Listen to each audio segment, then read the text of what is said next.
Happy birthday, happy birthday. আর এখন এই দেখো কেক টেক কেটে আমরা এখন এভরিওয়ান গুড মর্নিং। সকাল এখন মোটামুটি 6টা মতো বাজে। আর এখন এসছি আমি ছাদে পুজো দিতে।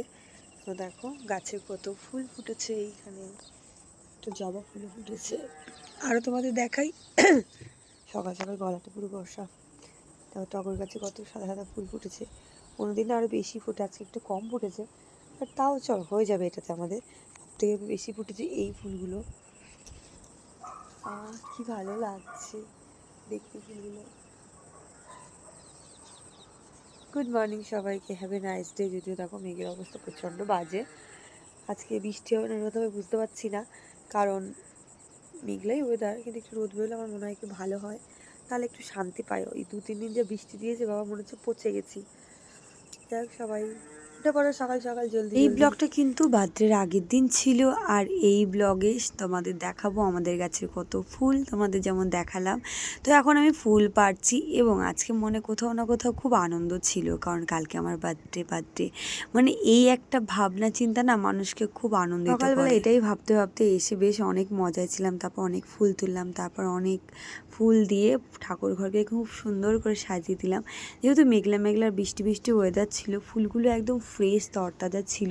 আর আমাদের বাড়িতে কিন্তু এই ফুলগুলো প্রতিদিনই খুব ফোটে, আর আমি প্রতিদিনই এইভাবে ঠাকুর ঘরটাকে সাজিয়ে তুলি। এই দিনটা কিন্তু মা ছিল না, মা সেদিন বিকালে এসেছিল বাড়িতে, মানে আমার বার্থডের আগের দিন বিকালবেলা মা বাড়িতে এসেছিল হাসনাবাদ থেকে। দিন আমার মেয়ের কাণ্ড। দাঁত থেকে তোর দাঁতগুলো ফাঁকা হয়ে যাচ্ছে কি করে? দাঁত পড়বে তাই। দাঁত পড়বে? দাঁত নড়ছে? তাহলে দাঁত না নড়লে দাঁত পড়বে কি করে? বলো দেখি, দাঁতগুলো দেখাও, কি করো নিচেরগুলো। আর দাঁতগুলো দেখো ফাঁকা হয়ে যাচ্ছে কিভাবে? দাঁত পড়বে। দাঁত পড়বে? এত চিকেন এত মটন খাচ্ছিস না, দাঁতগুলো ফাঁকা হয়ে যাচ্ছে। ওগুলো খাওয়া বন্ধ কর। না। চিকেন খাওয়া বন্ধ করবি না? মাছ খাওয়া মটন খাওয়া বন্ধ করবি না? প্রতিদিন হয়তো না করলেও আমার যখন মা বাড়িতে থাকে না, তখন আমাকে এই কাজগুলো করতে হয়। সেগুলো কি কাজ করতে হয় আমি তোমাদের সঙ্গে সেগুলো এই ব্লগে শেয়ার করব।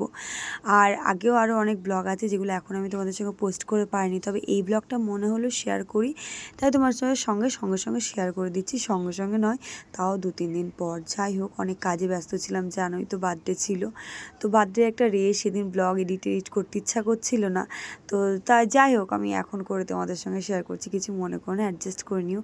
তো সকালবেলা ঘুম থেকে উঠে উপরে ঘরটার ঝাড়টা দিয়ে নিচের ঘরে চলে এসেছি, এবং সকালবেলা আগে কিন্তু বাসি নাইটি ছেড়ে পুজো দিয়ে দিয়েছি। দেন তারপর নিচের ঘরে এসেছি গেট খোলার জন্য। আর এদিকে যে ঘরটা ঝাড় দিয়ে মেয়ের জন্য একটু ভাত বসাবো, কারণ মা বাড়িতে নেই, এই কাজগুলো মা করে ফেলে, সেগুলো তো মা বাড়িতে নেই, আমাকে এই কাজগুলো করতে মাঝে মধ্যে ভাবি হয়তো মা থাকলে কত সুবিধা হয়, মা না থাকলে কত অসুবিধা হয়। এই 2-3 দিনে বেশ ভালো বুঝতে পেরে গেছি যে মা না থাকলে সত্যি কতটা কাজে প্রেশার পড়ে, আর মা থাকলে অনেকটা মা নিজেই হ্যান্ডেল করে নেয়, আমার কোনো অসুবিধা হয় না। রাতে কিছু আটা মাখা বেশি হয়ে গেছিলো, তো আমি ফ্রিজে রেখে দিয়েছিলাম। তো 2টো আটা, আর সকালে 2টো রুটি হবে, যেহেতু মা মানে বাবু 2টো রুটি খায়, তো সেহেতু আমি 2টো রুটি করে নিয়েছি। আর এদিকে গ্যাসের ওভেনটাকে একটু পরিষ্কার করে নিচ্ছি। শাশুড়ি বাড়ি না থাকাতে আরও একটা খুব সুবিধা হয়েছে, নিজের মতো মানে কাজ করো, কেউ তোমাকে কিছু বলবে না।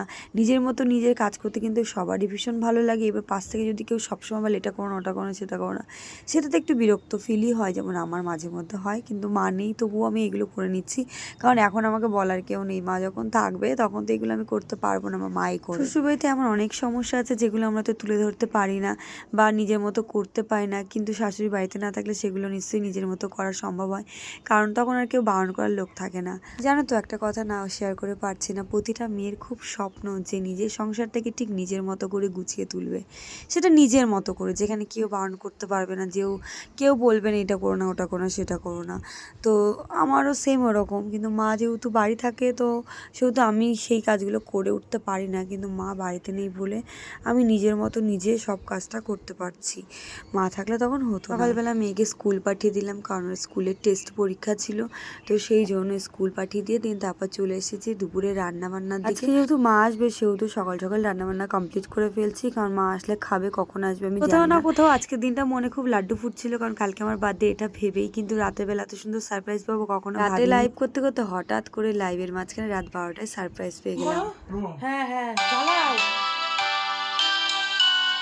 Happy birthday to you, happy birthday deer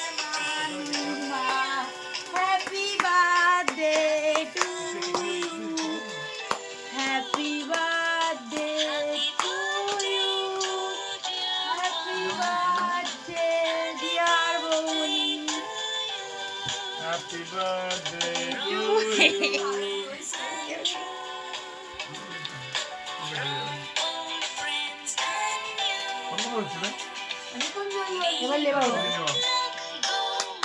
happy birthday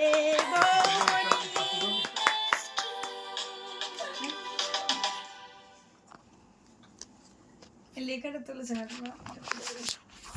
birthday cake কাটার আগে কেকটা কিন্তু ফটো তুলতে হবে, এটা বাঙালি নিয়ম। কিছু করার আগে এখন এমন একটা পজিশন চলে এসেছি আমরা যে যাই করি না কেন খাওয়ার আগেও আগে ফটো তুলে রাখতে হবে।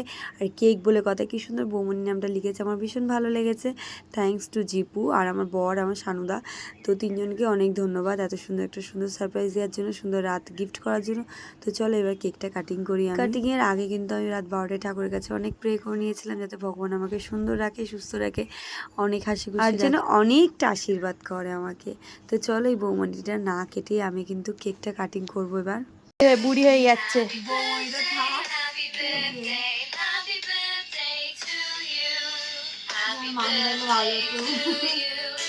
উঠছেও না, এত আওয়াজ হচ্ছে।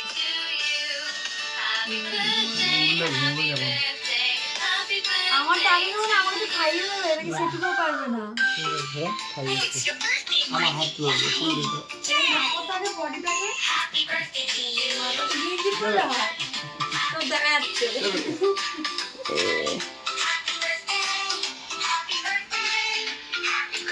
এ বাবা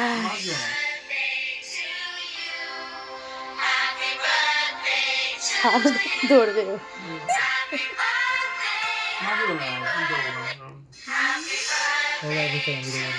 থ্যাংক ইউ সো মাচ সবাইকে এত সুন্দরভাবে ডেকোরেশন করে দেওয়ার জন্য, সারপ্রাইজ দেওয়ার জন্য। জিপু থ্যাংক ইউ স্পেশালি তোকে। তো আমরা এখন কেকটা কেটে নিয়েছি আর তো দারুণ ছিল। রাত 12টায় যে ধামাকাদার সারপ্রাইজ পেয়েছিলাম তাতে ভীষণ খুশি হয়েছিলাম আমি, তোমাদের বলে বোঝাতে পারবে না। তোমরা অনেকে দেখেছো রাত 12টায় কেক যখন নিয়েছিলাম তখন অলরেডি ইউটিউব লাইভ করছিলাম।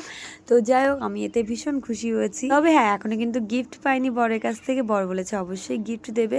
তার আগে তোমাদের বলি গিফট কেন দিইনি, কারণ ও দোকানে গেছিলো শাড়ি কিনতে, আমার একটা শাড়ি খুব পছন্দ হয়েছিল। দেন ওই শাড়িটা আনতে গিয়ে ও শাড়িটা কিন্তু দোকানে পাইনি। দেন বলেছিল অর্ডার করে দেওয়ার কথা।